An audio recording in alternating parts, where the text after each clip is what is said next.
ladies and gentlemen, and welcome to the Comedy Corral. I'm Cowboy Ken, your host, alongside my co-host, Mr. Ed, where we bring you funny filtered from life's crowd. Hey, you have several children. Do they help you out on the farm? You're kidding, right? You're a funny guy. Kids work on a farm. I just thought that with that many children, you would make them do chores. Let me stop you right there before you step in manure. What do you mean by that? Just what I said. I am always working and my kids are always, I'm not exactly sure what they're always doing. I just know it isn't work. That's sad. Did your kids ever help you out with the chores around the house? Of course they did. Were they good helpers, or were they just doing it because you forced them to? I didn't say they were good helpers. I just said they helped. I can't seem to get my kids to do anything repeatedly. Do you administer discipline when they don't comply? Yes, I have. But my son can have a good time in a room with 4 walls and a floor. He is a self-amusement park. Self-amusement park. That's a good one. So what did you do when your kids wouldn't listen? I always used an extreme disciplinary action. Extreme how? You didn't beat them, did you? Oh, no. Violence is never a good action to disciplining children. I deploy other methods. Now I'm curious. Can you give me an example? Sure. I figured you could. What does that mean? Just expressing myself. Not sure I like it. Do you want to know what I did or not? Yes. Okay, my boy had one chore, and that was to empty the trash in each room and once a week take that trash to the road for pickup. Sounds simple enough. You would think so. What happened? I told my boy that the bathroom trash in the girls' bathroom was overflowing, and he said, "Okay, Daddy, I'll get it." Heard that before. Day 2. I remind my son, "Boy, the bathroom trash is overflowing." He said, "Okay, Daddy, I'll get it." Weren't you mad? Yeah, but I kept it civil. I'm impressed. Day 3. I remind my boy one more time that the trash is overflowing in the girls' bathroom. And again, he assures me he will take care of it. The next morning, he had already left for school, and I went into the girls' bathroom, and it was still overflowing. I'll bet you were pissed. You could say that. So what I did was I took the overflowing trash can, and I dumped it all over his bedroom. Then I put a sticky note on his door that said, "Dear son, I will never ask you to take the trash out ever again. However, if the trash is not where it's supposed to be, it will be deposited here. Love, Dad." Oh, dude, that is harsh. But very successful. When he got home from school, his sister said he was so mad. That boy cleaned his room, shampooed his carpet, washed his bed sheets, and cleaned the curtains. That room was spotless. Did it work? You bet it did. He never missed trash ever again. And to this day, if trash is piled up, no matter where it is, public, private, government, he doesn't care. He takes it out. That's amazing. You have to be careful, though. You cannot just use extreme measures on anyone. Why not? There are a lot of reasons, but I'm not a psychiatrist, so I won't talk about things I don't know. How do you figure that? I don't think you've talked about anything you know yet. Ed, you are dangerously close to pissing me off. Well, it's better to be pissed off than pissed on, I always say. That makes no sense at all, Ed. It makes perfect sense. As a matter of fact, it makes so much sense I got changed back. You cannot do that, man. Do what? You cannot talk to me in that manner. Maybe you should tone down your frumpiness. What the heck is frumpy? Is that even a word? It is now, Why is that? 'cause I just made it up. Okay, Ed. What does your imaginary word mean? It means you're both friendly and grumpy. You're frumpy. So, Mr. Ed, you recently had a new baby born into your family. Tell our viewers a little bit about being a father. Alright, yeah, Cowboy Ken. My girl delivered a healthy, beautiful, bouncing baby boy. 8 pounds, 7 ounces. He is a total disappointment. What? Why would you say that, man? Children are our future. Plus, they carry on our genetic line. Yeah, well, this kid is broken. Broken? What do you mean by that? Man, his neck doesn't work. He sits around all day like this. Looks like a darn bobblehead. Ed, that's normal, dude. They have to build up their muscles, and then they will grow out of that, I promise. I know there are people out there that handle special needs children, but I just don't know if I could handle a broken kid. He is not broken. Look, you have a 2-year-old daughter. Weren't you there when she was a baby? Yes. What does that mean? Man, every time I saw her as a baby, she was asleep. I guess I missed the broken kid phase. Okay, how did it feel to hold your baby boy for the first time? Wet. Wet? You heard me. The first thing my son did when I held him was he peed on me. Well, that is natural. Babies eat, sleep, and go to the bathroom a lot when they're newborn. Yeah, well, I don't like it. Get used to that line, my friend. There are going to be a lot of things you don't like during the course of raising children. This kid is an animal, man. All he does is eat, sleep, and poop. And the poop, it's not from this planet, man. You're good at math, Cowboy Ken. Tell me how an 8-pound baby produces a 10-pound poop. Tell me that. Yep, I remember those days. Remember, hell, I'll never forget. I'm permanently scarred for life, kid. Relax, Mr. Ed. He will grow out of it, trust me. Well, he better. Then you will have other fun stuff to worry about. Like what? Outrageous ones, terrible twos, tumultuous threes. Wait, stop. What are you talking about? Raising children, man. They go through phases as they grow up. You mean bobbleheading and elephant-sized poops is not the end of it? Oh, no.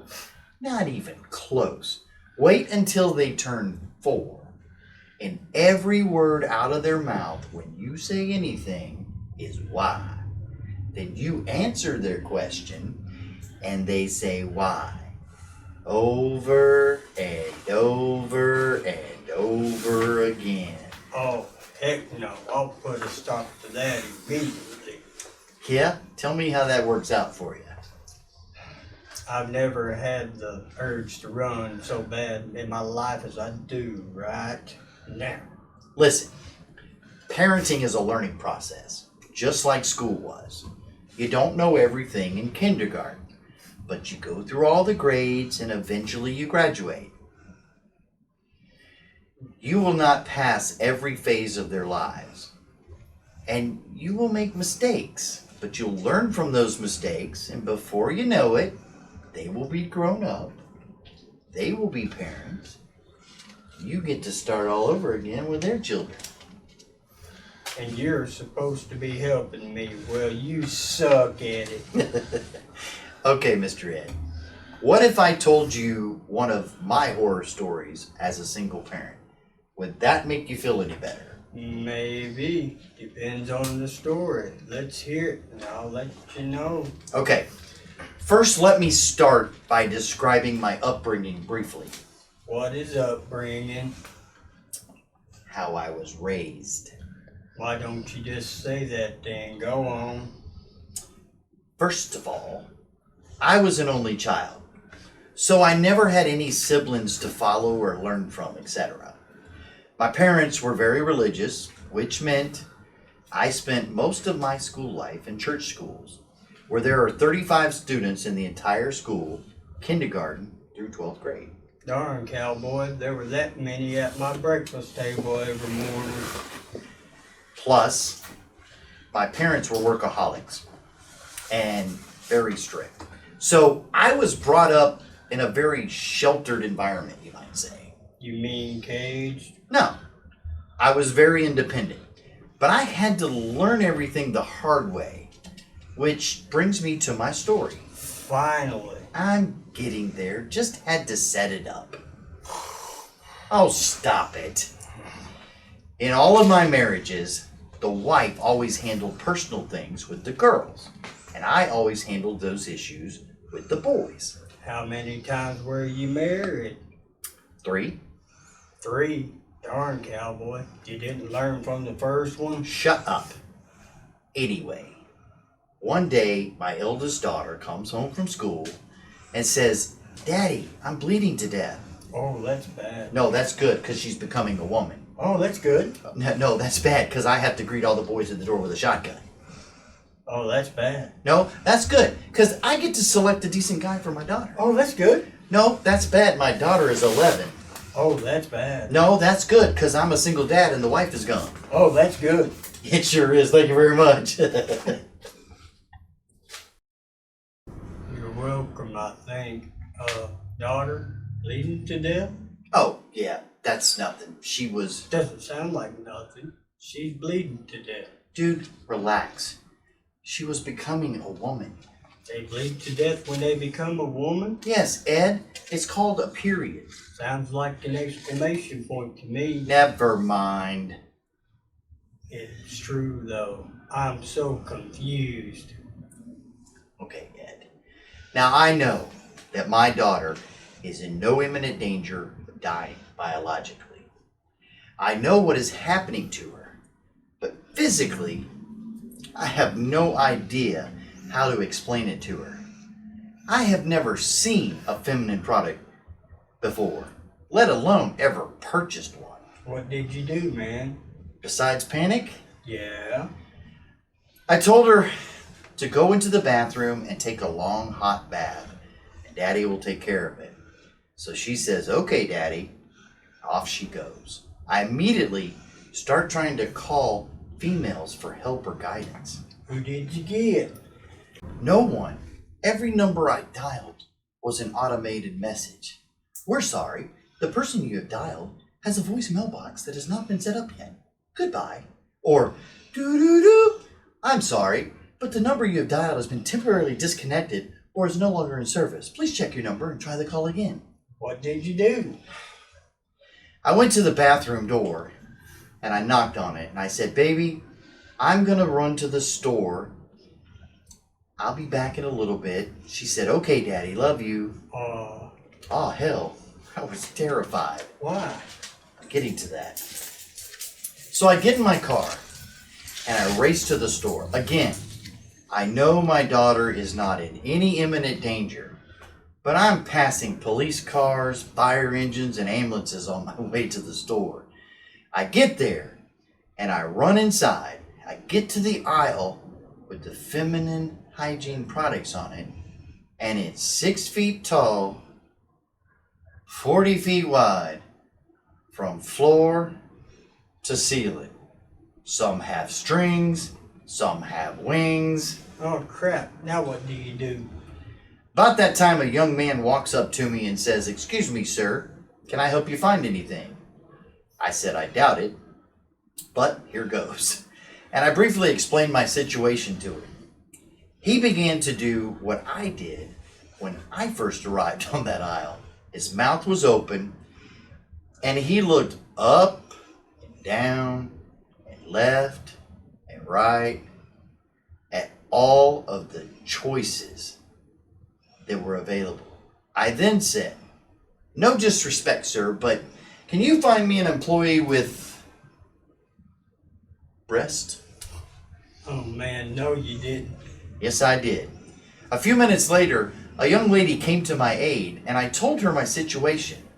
She grabbed a couple products off the shelf as her recommendation, and away I went. Was she pretty? What? Who? Was who pretty? The girl. Yes. No. Maybe. I don't know. That wasn't my focus at the time. Why not? A hottie's a hottie. Speaking of focus, stay with me, Ed. Just saying, man. They're thinking it. Wow. Anyway, I get home. I knock on the bathroom door and I crack it open and I hand in one of the packages that I got from the store to my daughter. And I said, This is going to fix your situation, honey. And she says, "What is it, Daddy?" I said, It's the stuff that's going to fix your problem. "Will you show me how to use it?" she said. Right then, a look of sheer terror comes over my face. And I quickly shut the door and said, "Hold on, baby." What do you do? Well, I tried the phone again to call for help, but I got the same result as the first time I tried to call. So I decided to go into the other bathroom, read the package, and maybe open one of them up and check it out, so I could maybe coach my daughter through the bathroom door on how to use the product. How did that go? Not good, man. Have you ever seen one of those darn things? While I was examining it, I dropped it into the toilet bowl, and it instantly sucked up all of the water in the toilet bowl. I was mortified. Oh my God, I can't let my daughter put this inside of her. It will suck up all of her body fluid. She'll shrivel up like a prune. At that moment, I was more scared than I've ever been in my entire life. Really? Dude, the United States Marine Corps wasn't half as scary as that darn tampon was. Scared of a tampon. That's a good one, cowboy. You wait. One day, your time is coming. Heck no. You wouldn't help your daughter out? Based on that story, heck no. I'd let my wife do it. What if she's not available? Then I'll call a wambulance. Wait, I thought you said wambulance was stupid. Do you have a speech impediment or something? Or something, because I don't know what a speech implement is. Not implement, impediment. Whoever. My speech is just fine. Maybe in a third world country. You need to finish your story before I go first world farmer on you. Well, that wasn't an option in my case. But fortunately, after my terrifying experience in the bathroom, I was able to get a hold of our neighbor who agreed to come over, assist with my daughter by talking to her and showing her what to do, and she did a great job. Darn cowboy, you scared me, man. What? Why? Do you feel any better about being a dad? Heck no. You made that sound like a horror film, and farmers don't do horror, they live it. No, it was a learning experience, and I shared it with you to ease your mind about being a dad. Do me a favor. Sure, what's that? Don't do me no more favors. Sorry, man. I was just trying to help. Man, you made parenting scary. Well, it is scary. It's also rewarding, challenging, stressful, exhilarating, and a whole bunch of other adjectives I could use. If you say so. You will see. Your son will grow up, and you will teach him almost everything you know. You will teach him how to throw a tight spiral pass with a football, You will show him how to tackle and how to block. You will pay for all of his gear and attend all of his games. He will get drafted into the NFL. You will be home watching him on Monday Night Football. He will catch a pass and run it all the way into the end zone for a touchdown. He will perform the celebratory end zone dance that you taught him. Then he will look directly into the camera and say, "Hi, Mom." You suck. Yes, I do. I have. That's going to do it for this edition of Comedy Corral. And remember, ladies and gentlemen, when life gets crappy, find the funny. And be happy.